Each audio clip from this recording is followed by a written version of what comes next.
ओम शांति। 22/7/20 की वाणी है। मीठे बच्चे, तुम बहुत रॉयल स्टूडेंट हो। तुम्हें बाप, टीचर और सदगुरु की याद में रहना है, अलौकिक सेवा करनी है। प्रश्न: जो अपने आप को बेहद का पाठधारी समझकर चलते हैं, उनकी निशानी सुनाओ।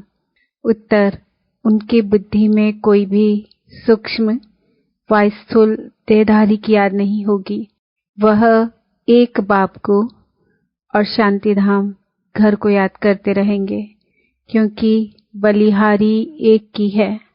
जैसे बाप सारी दुनिया की खिदमत करते हैं, पतितों को पावन बनाते हैं, ऐसे बच्चे भी बाप समान खिदमतकार बन जाते हैं। ओम शांति।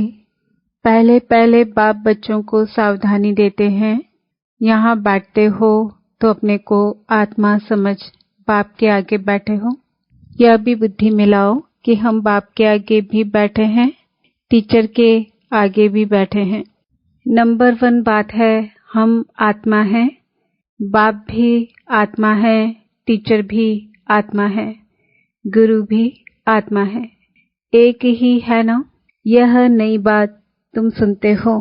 तुम कहेंगे, बाबा हम तो कल्प कल्प यह सुनते हैं। तो बुद्धि में यह याद रहे, बाप पढ़ाते हैं। हम आत्मा इन ऑर्गन्स द्वारा सुनती है। यह ज्ञान इस समय ही तुम बच्चों को मिलता है, ऊंचते ऊंच भगवान द्वारा। वह सभी आत्माओं का बाप है जो वर्षा देते हैं। क्या ज्ञान देते हैं? सबकी सद्गति करते हैं, यानी घर ले जाते हैं। कितने को ले जाएंगे, यह सब तुम जानते हो। मच्छरों सदस्य सभी आत्माओं को जाना है। सत्युग में एक ही धर्म, पवित्रता, सुख, शांति सब रहता है।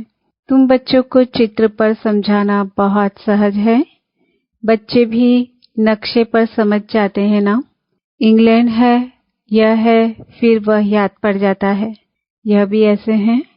एक एक स्टूडेंट को समझाना होता है। महिमा भी एक की है। शिवाय नमः। ऊंचते ऊंच भगवान। रचता बाप घर का बड़ा होता है ना। वह हद के, यह है सारे बेहद के घर का बाप। यह फिर टीचर भी है, तुमको पढ़ाते हैं। तो तुम बच्चों को बहुत खुशी रहनी चाहिए। तुम स्टूडेंट भी रॉयल हो। बाप कहते हैं, मैं साधारण तन में आता हूँ। प्रजापिता ब्रह्मा भी जरूर यहाँ चाहिए। उन बिगर काम कैसे चल सकता। और जरूर बुजुर्ग ही चाहिए, क्योंकि एडॉप्टेड है ना, तो बुजुर्ग चाहिए। कृष्ण तो बच्चे बच्चे बोल ना सके, बुजुर्ग शोभता है। बच्चे को थोड़े ही कोई बाबा कहेंगे, तो बच्चों को भी बुद्धि में आना चाहिए हम किसके आगे बैठे हैं। अंदर में खुशी भी होनी चाहिए। स्टूडेंट कहाँ भी बैठे होंगे, उनकी बुद्धि में पाप भी याद आता है, टीचर भी याद पड़ता है। उनको तो बाप अलग, टीचर अलग होता है। तुम्हारा तो एक ही बाप, टीचर, गुरु है। यह बाबा भी तो स्टूडेंट है, पढ़ रहे हैं। सिर्फ लोन पर रद्द दिया हुआ है और कोई फर्क नहीं। बाकी तुम्हारे मुआफिक ही है। इनकी आत्मा भी यह समझती है जो तुम समझते हो। बलिहारी है ही एक की, उनको ही प्रभु ईश्वर कहते हैं। यह भी कहते हैं, अपने को आत्मा समझ एक परमात्मा को याद करो। बाकी सब सूक्ष्म व स्थूल देहधारियों को भूल जाओ। तुम शांति धाम के रहने वाले हो। तुम हो बेहद के पाठधारी। यह बातें और कोई भी नहीं जानते। दुनिया भर में किसको पता नहीं है। यहाँ जो आते हैं वह समझते जाते हैं और बाप की सर्विस में आते जाते हैं। ईश्वरीय खिदमतगार ठहरे ना। बाप भी आए हैं खिदमत करने।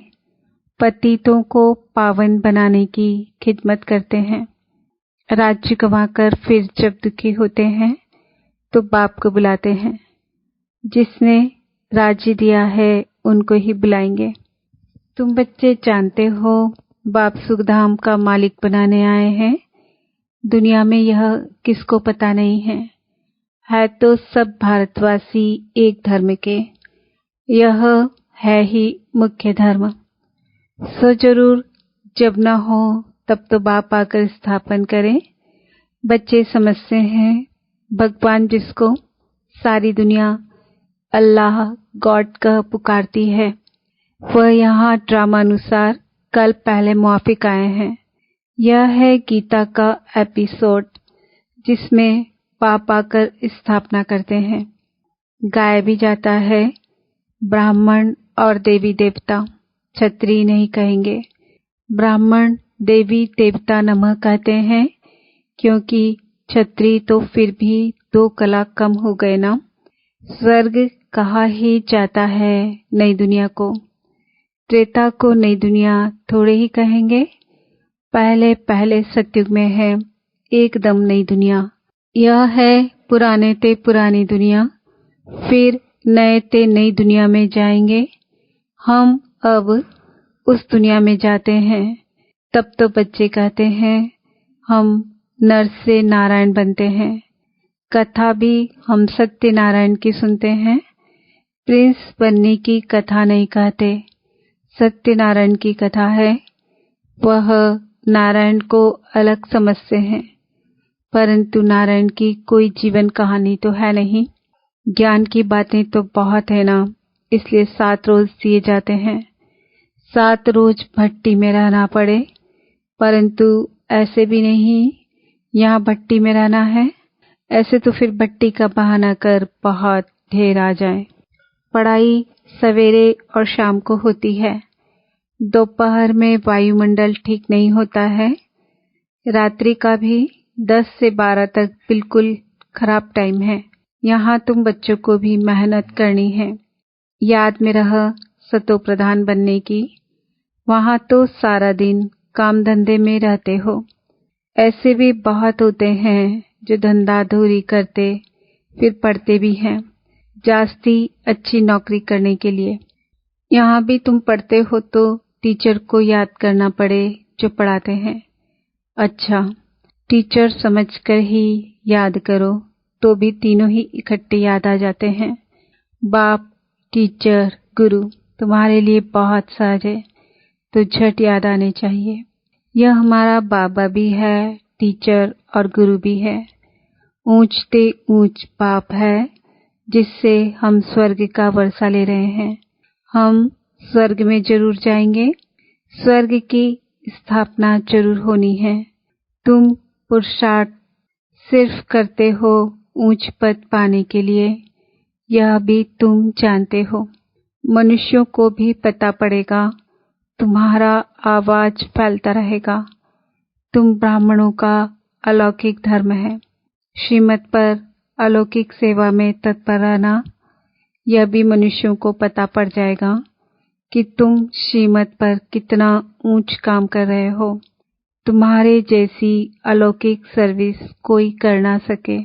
तुम ब्राह्मण धर्म वाले ही ऐसा कर्म करते हो तो ऐसे कर्म में लग जाना चाहिए, इसमें ही बिजी रहना चाहिए।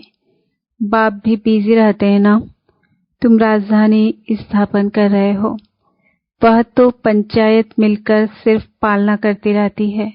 यहाँ तुम गुप्त वेश में क्या कर रहे हो? तुम हो incognito unknown warriors, non violence. इनका अर्थ भी कोई समझ से नहीं है। तुम हो डबल अहिंसक सेना। बड़ी हिंसा तो यह विकार की है जो पतित बनाती है। इनको ही जीतना है। भगवान उवाच, काम महाशत्रु है। इन पर जीत पाने से ही तुम जगत जीत बनेंगे। यह लक्ष्मी नारायण जगत जीत है ना। भारत जगत जीत था। यह विश्व के मालिक कैसे बने, यह भी बाहर वाले समझ ना सके। इस समझने में बुद्धि बड़ी विशाल चाहिए। बड़े बड़े इम्तिहान पढ़ने वालों की विशाल बुद्धि होती है ना। तुम श्रीमत पर अपना राज्य स्थापन करते हो। तुम किसको भी समझा सकते हो।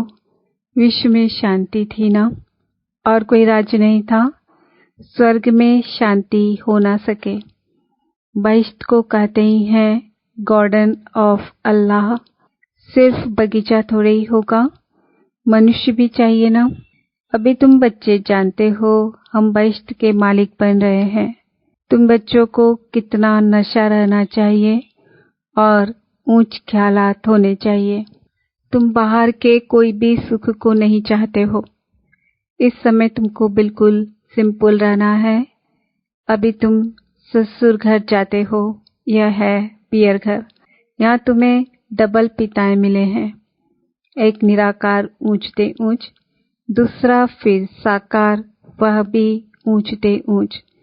अभी तुम ससुर घर विष्णुपुरी में जाते हो, उनको कृष्णपुरी नहीं कहेंगे। बच्चे की पुरी नहीं होती, विष्णुपुरी अर्थात लक्ष्मी नारायण की पुरी। तुम्हारा है राजयोग, तो जरूर नर से नारायण बनेंगे। तुम बच्चे हो सच्चे सच्चे सुखदाई खिदमतकार। बाबा सच्चा खुदाई खिदमतकार उसे कहते हैं जो कम से कम 8 घंटा आत्म अभिमानी रहने का पुरुषार्थ करते हैं। कोई कर्म बंधन ना रहे तब खिदमतकार बन सकते हो और कर्मातीत अवस्था हो सकती है। नर से नारायण बनना है तो कर्मातीत अवस्था जरूर चाहिए। कर्म बंधन होगा तो सजा खानी पड़ेगी। बच्चे खुद समझते हैं याद की मेहनत बड़ी कड़ी है। युक्ति बहुत सहज है, सिर्फ बाप को याद करना है। भारत का प्राचीन योग मशहूर है। योग के लिए ही नॉलेज है जो बाप आकर सिखलाते हैं। कृष्ण कोई योग थोड़े ही सिखलाते हैं। कृष्ण को फिर स्वदर्शन चक्र दे दिया है, वह भी चित्र कितना रॉन्ग है। अभी तुमको कोई चित्र आदि भी याद नहीं करना है, सब कुछ भूलो। कोई में बुद्धि न जाए, लाइन क्लियर चाहिए। यह है पढ़ाई का समय। दुनिया को भूल, अपने को आत्मा समझ और बाप को याद करना है, तभी पाप नाश होंगे। बाप कहते हैं पहले पहले तुम अशरीरी आए थे, फिर तुमको जाना है। तुम ऑलराउंडर हो, वह होते हैं हद के एक्टर्स, तुम हो बेहद के। अभी तुम समझते हो हमने अनेक बार पाठ बजाया है, अनेक बार तुम बेहद के मालिक बनते हो। इस बेहद के नाटक में फिर छोटे छोटे नाटक भी अनेक बार चलते रहते हैं। सतयुग से कलयुग तक जो कुछ हुआ है वह रिपीट होता रहता है। ऊपर से लेकर अंत तक तुम्हारी बुद्धि में है। मूल वतन, सूक्ष्म वतन और सृष्टि का चक्र, बस। और कोई धाम से तुम्हारा काम नहीं। तुम्हारा धर्म बहुत सुख देने वाला है। उनका जब समय आएगा तब वह आएंगे। नंबरवार जैसे जैसे आए हैं ऐसे ही फिर जाएंगे। हम और धर्म का क्या वर्णन करेंगे। तुमको सिर्फ एक बाप की ही याद रहनी है। चित्र आदि ये सब भूलकर एक बाप को याद करना है। ब्रह्मा विष्णु शंकर को भी नहीं, सिर्फ एक को। वह समझते हैं परमात्मा लिंग है। अब लिंग समान कोई चीज हो कैसे सकती। वह भला ज्ञान कैसे सुनाएंगे। क्या प्रेरणा से कोई लाउड स्पीकर रखेंगे जो तुम सुनेंगे। प्रेरणा से तो कुछ होता नहीं। ऐसे नहीं शंकर को प्रार्थते हैं। यह सब ड्रामा में पहले से ही नूंद है। विनाश तो होने का है ही। जैसे तुम आत्माएं शरीर द्वारा बात करती हो, वैसे परमात्मा भी तुम बच्चों से बात करते हैं। उनका पाठ ही दिव्य अलौकिक है। पतितों को पावन बनाने वाला एक ही बाप है। कहते हैं मेरा पाठ सबसे न्यारा है।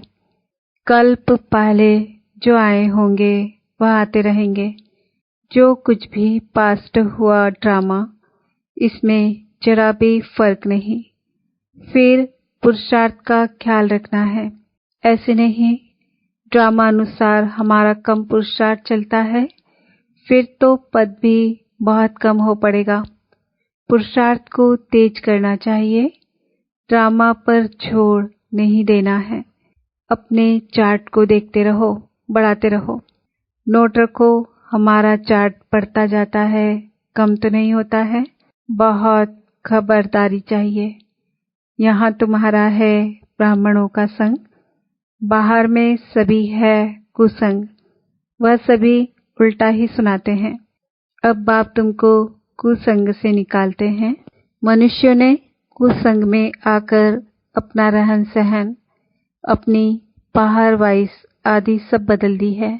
देश वेश ही बदल दिया है। यह भी जैसे अपने धर्म की इंसल्ट की है। देखो कैसे कैसे बाल बनाते हैं। देह अभिमान हो जाता है। 100-150 रुपया देते हैं सिर्फ बाल बनाने के लिए। इसको कहा जाता है अति देह अभिमान। वह फिर कभी ज्ञान उठा ना सके। बाबा कहते हैं बिल्कुल सिंपल बनो। ऊंची साड़ी पहनने से भी देह अभिमान आता है। देह अभिमान तोड़ने के लिए सब हल्का कर देना चाहिए। अच्छी चीज देह अभिमान में लाती है। तुम इस समय वनवाह में होना, हर चीज से मोह हटाना है, बहुत साधारण रहना है। शादी आदि में भल रंगीन कपड़े आदि पहन कर जाओ, तोड़ निभाने अर्थ पहना, फिर घर में आकर उतार दिया। तुमको तो वाणी से परे जाना है। वानप्रस्थी सफेद पोश में होते हैं। तुम एक एक छोटे बड़े सब वानप्रस्थी हो। छोटे बच्चों को भी शिव बाबा की ही याद दिलानी है। इसमें ही कल्याण है। बस हमको अभी जाना है शिव बाबा के पास। अच्छा, मीठे मीठे सिकिलदे बच्चों प्रति माता पिता बाप दादा का याद प्यार और गुड मॉर्निंग। रूहानी बाप की रूहानी बच्चों को नमस्ते। हम रूहानी बच्चों की रूहानी बाप दादा को याद प्यार गुड मॉर्निंग नमस्ते ओम शांति। धारणा के लिए मुख्य सार, सदा ध्यान रहे कि हमारी कोई भी चलन देह अभिमान वाली ना हो। बहुत सिंपल रहना है। किसी भी चीज में ममत्व नहीं रखना है। कुसंग से अपनी संभाल रखनी है।